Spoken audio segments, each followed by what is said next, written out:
The former president of the Electoral Commission in the DRC Democratic Republic of Congo said that the results of the presidential elections of 2018 were announced after a political agreement was reached between the current DRC president and his predecessor. Corneille Nangaa's comments have sparked anger among opposition politicians who have been calling for his arrest for allegedly fabricating election results.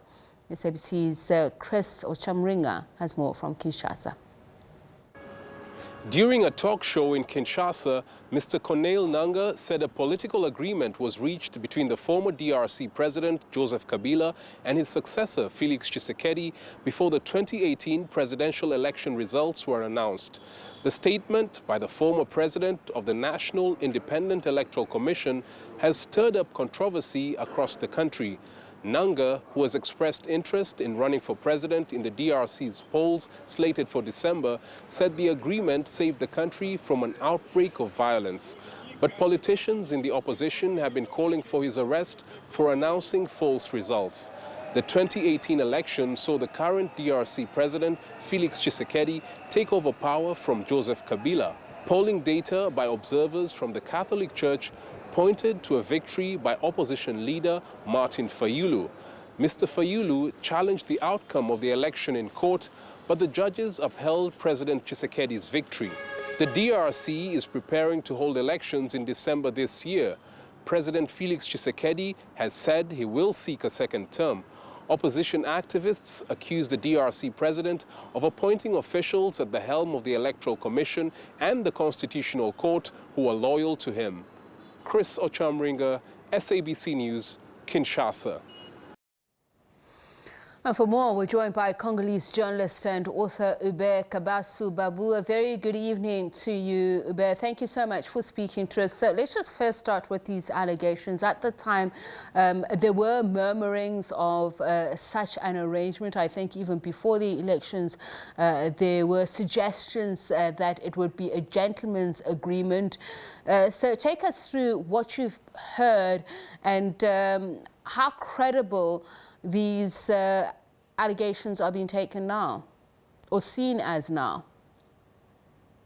Well, thank you very much first of all, for having me on the program.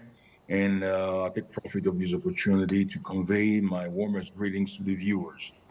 Now, these pronouncement by former president of the Independent Electoral Commission, Corneille Nangaa, has sparked a gigantic sort of a firestorm in the Congolese political arena, and it has also triggered a wide range of comments.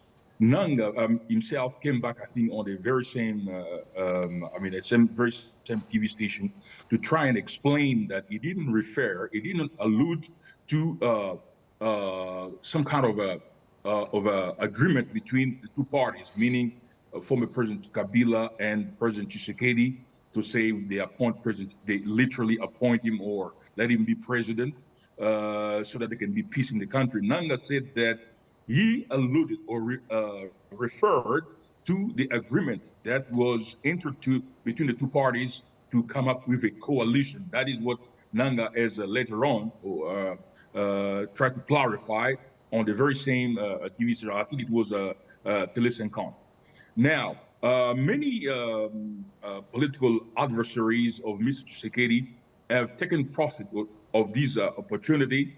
They have capitalized on that, intensify the narrative of Mr. Tshisekedi's illegitimacy at the helm of the Congo. So various political sides tend to grant or attribute a different interpretation to Nangaa's declaration. Now, at the time, we know that there were some who expressed surprise that Mr. Emmanuel Shadare, who was seen as President Kabila's own hand-picked successor, did not win, and that Mr. Tshisekedi himself won. And in his acceptance speech, we heard Mr. President Tshisekedi now say that they're paying homage to President Kabila and that he's going to be a president for all and that they no longer see President Kabila as an adversary. Was this seen as some sort of a ceasefire from the turmoil, the tensions out of the elections and the outcry then, or was it believed that indeed there was a power-sharing deal that was reached? Well, first, let's say that taking into account the political history, the political sociology, or the political psychology of the Congolese political system, Mr. Tshisekedi, tangibly, Mr. Tshisekedi had a political capital. He had a large historical, political, sociological capital, which he could use, a large network, a legacy of 36 years of struggle, first of all, against President Mobutu, who was a ruthless dictator, and then a struggle against President Laurent Kabila, and then President Joseph Kabila. And furthermore, the UDPS had a large network, a huge sort of a base that it could capitalize on to have a good campaign and win the election. But if you look at Nangaa, his adversary or his competitor, Mr. Fayulu, then 2017 or 2018, Fayulu was a modest, or if not a minor politician.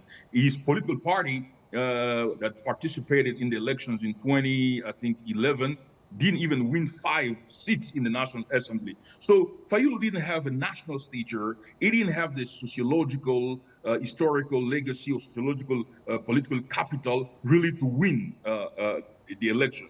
So theoretically and empirically, tangibly looking at the concrete sociology and the political landscape of the Congo political system, it lent itself for Mr. Tshisekedi's victory. And you must realize that Mr. Tshisekedi won only, I think, with 36%.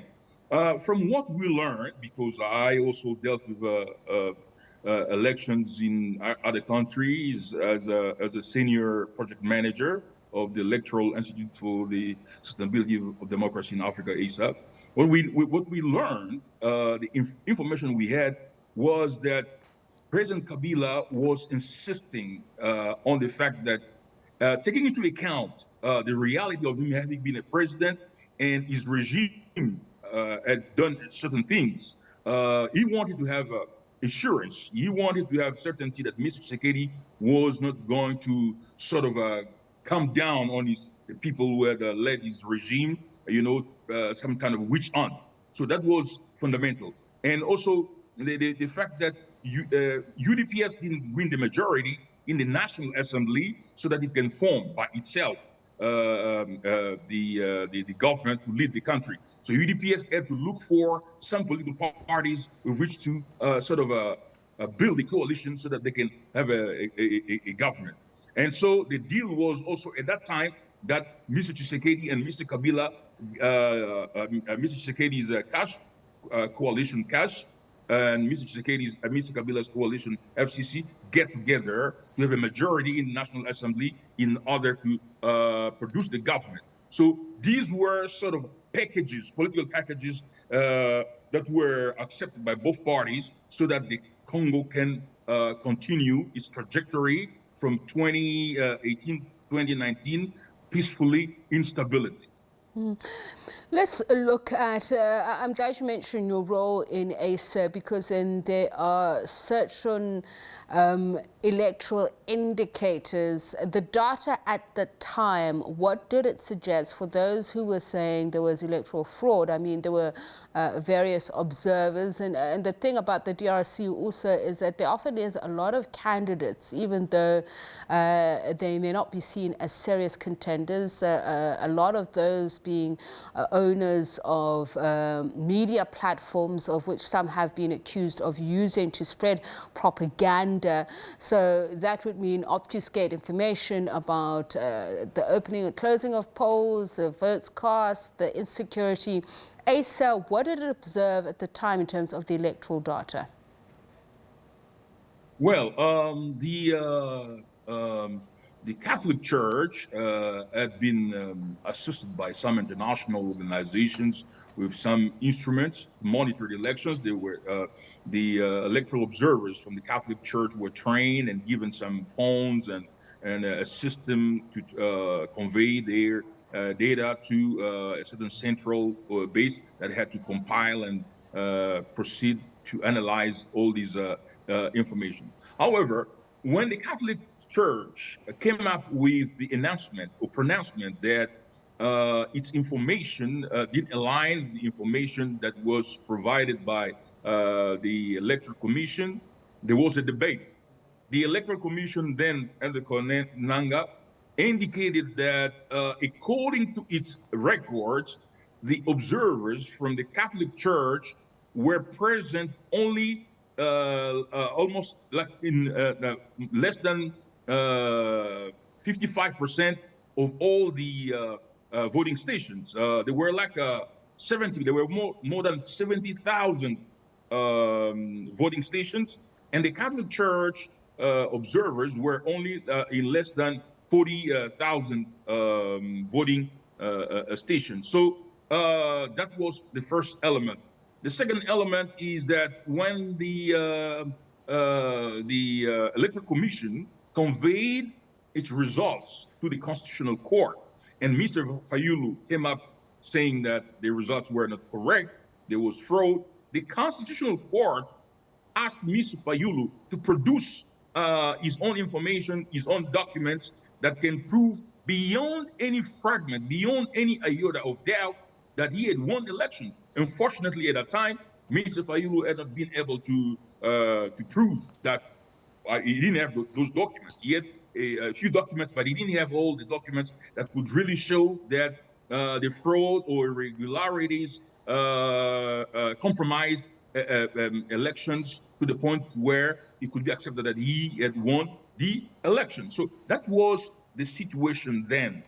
But with regard to Mr. Tshisekedi and Mr. Kabila's agreement, there were several agreements so that the country can avoid war, bloodshed after the elections. And that allowed Mr. Tshisekedi actually to have what I referred to earlier as a coalition between Mr. Tshisekedi's Cash and Mr. Kabila's FCC. Unfortunately, Mr. Tshisekedi later on decided to put an end to that coalition and to continue alone. He brought on board the former governor of Katanga province, Moise Katumbi. He brought on board former Vice President Mr. Bemba, and they built their own new coalition called Union Sacrée de la Nation, the Sacred Union of the Nation. And Mr. Tshisekedi was also accused of having perpetrated a parliamentary coup d'etat, because through bribing members of parliament, he forced the members of parliament to elect a new speaker, member of the National Assembly, to elect a new speaker, and also senators to elect a new speaker. And so Mr. Tshisekedi forced a new majority in the National Assembly, and that act was considered a parliamentary coup d'etat. So that's the context in which this declaration or pronouncement of Mr. Nangaa needs to be deciphered, needs to be rigorously interpreted.